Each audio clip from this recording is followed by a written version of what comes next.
Baik, berjumpa kembali di channel Info Kepegawaian atau channel INCAP. Jadi pada kesempatan kali ini kembali saya akan menjelaskan tentang SKP dan bagaimana caranya mengkonversi predikat kinerja ke dalam angka kredit. Dikarenakan mulai tahun 2023 ini itu untuk pejabat fungsional itu tidak lagi membuat dupak.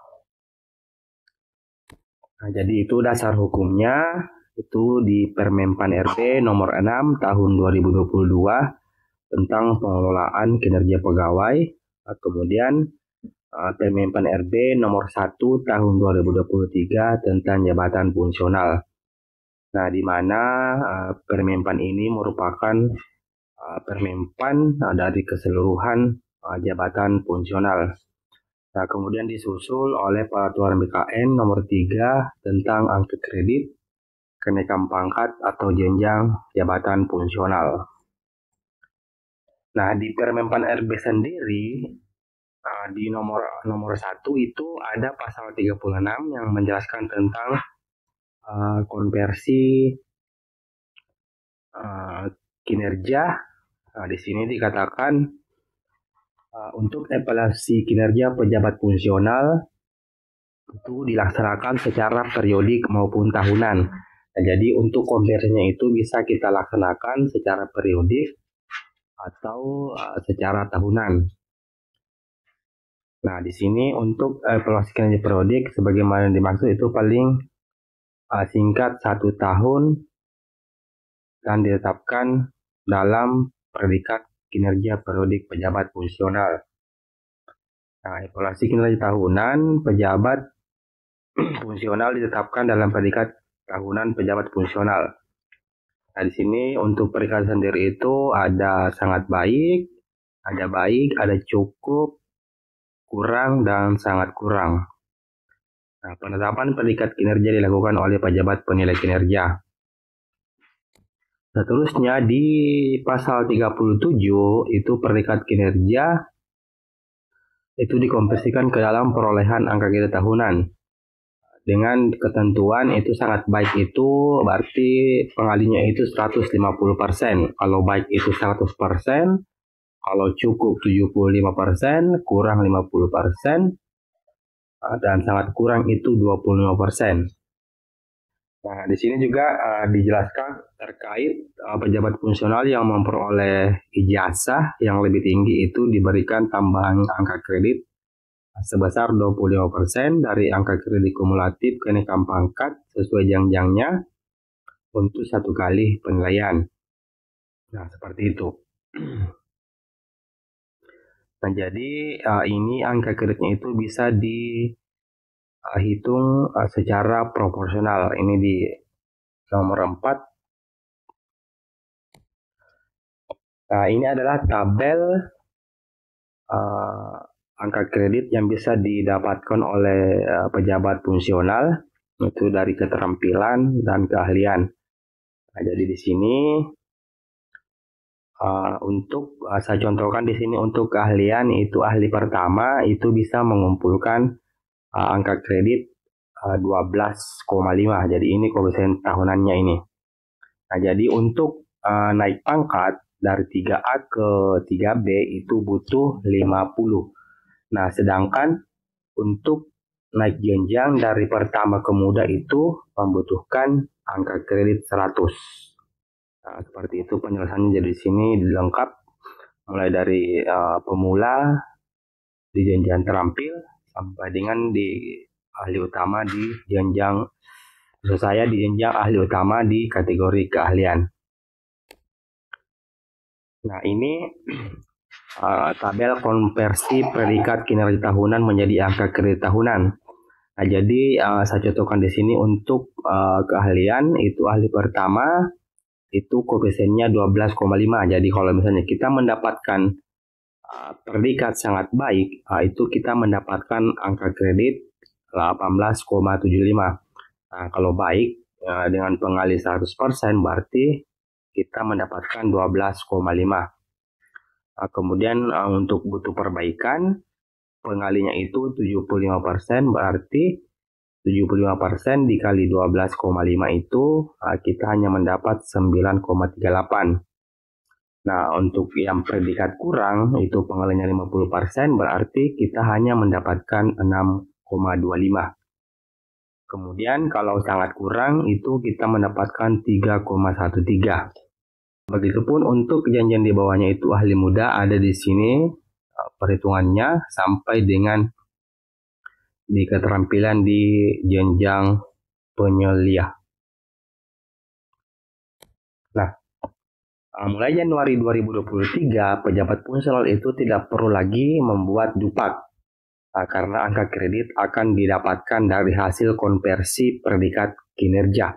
Namun, hingga Desember 2022, JF masih diberi kesempatan untuk menyusun dupak, untuk kemudian keluar PAK-nya dengan masa penilaian itu hingga Desember 2022.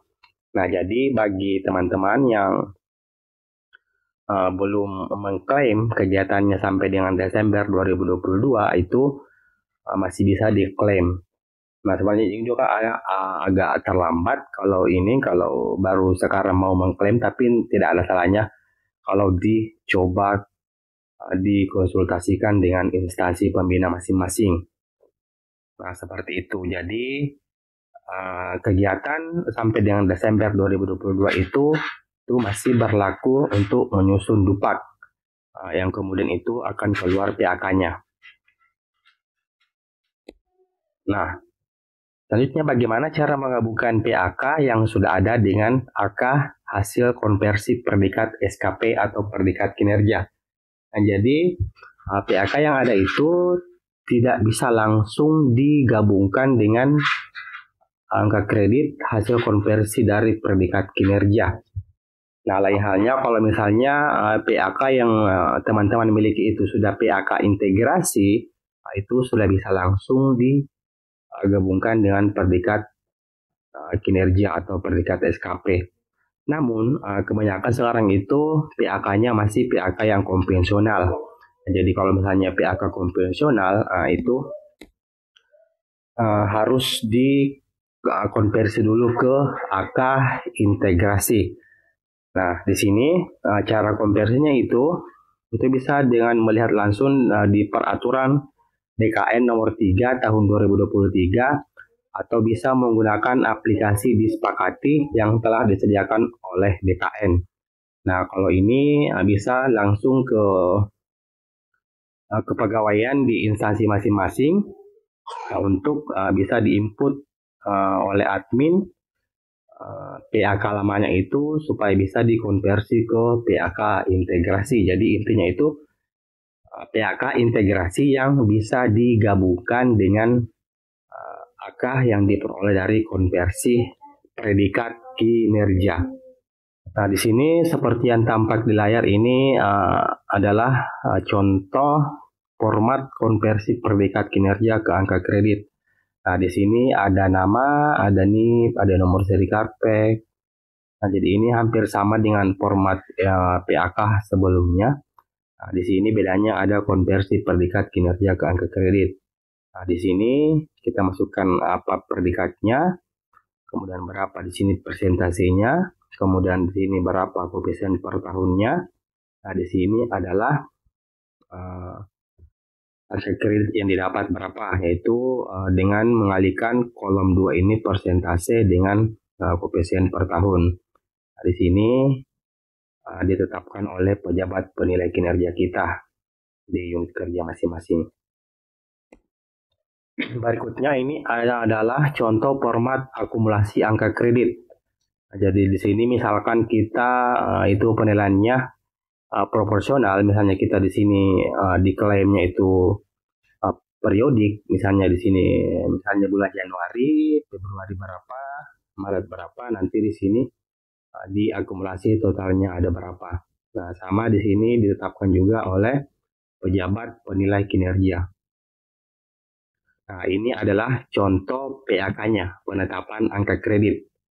Nah, di sini yang saya katakan tadi, ini kan ada angka dasar, maksud saya angka kredit dasar yang diberikan berapa. Nah, ini juga ada AKJF lama. Nah, jadi di sini kalau misalnya ada yang membawa PAK-nya dari sebelumnya, itu diinputkan di sini. Nah, misalnya juga ada angka penyesuaian juga di sini diinput. Nah, inilah angka konversi.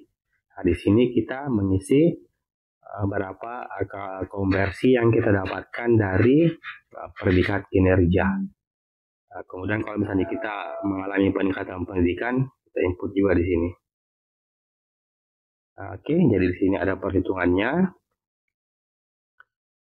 Berapa untuk naik pangkat, berapa untuk naik jenjang, di sini berapa kekurangannya dan kelebihannya. Kemudian di sini ada untuk rekomendasinya.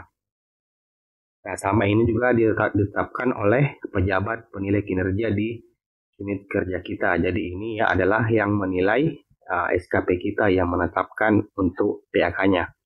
Atau dengan kata lain adalah atasan langsung kita. Nah, seperti itu. Nah, di sini kenapa perlu melengkapi pelayanan kinerja SKP setiap periodenya, baik itu triwulan maupun bulanan, karena seperti yang saya jelaskan tadi itu, kita bisa klaim itu secara proporsional. Jadi tidak mesti 1 tahun, bisa kita klaim 6 bulan, bisa kita klaim 3 bulan, seperti itu. Nah, ini penjelasannya tadi. Jadi kalau misalnya kita harus mengklaim 6 bulan baru angka kreditnya mencukupi untuk naik pangkat, itu bisa kita klaim seperti itu. Mengingat periodisasi kenaikan pangkat mulai tahun 2024 itu sudah 6 kali periode. Jadi kita bisa memilih di mana kita mau naik pangkat seperti itu. Jadi untuk penilaian SKP-nya jangan lupa untuk dilengkapi setiap periodenya. Jadi tergantung dari instansi Bapak Ibu, teman-teman. Kalau misalnya menggunakan periode bulanan, itu berarti jangan lupa untuk dinilai setiap bulannya. Kalau misalnya menggunakan periode triwulan, itu jangan juga lupa untuk penilaian setiap triwulannya.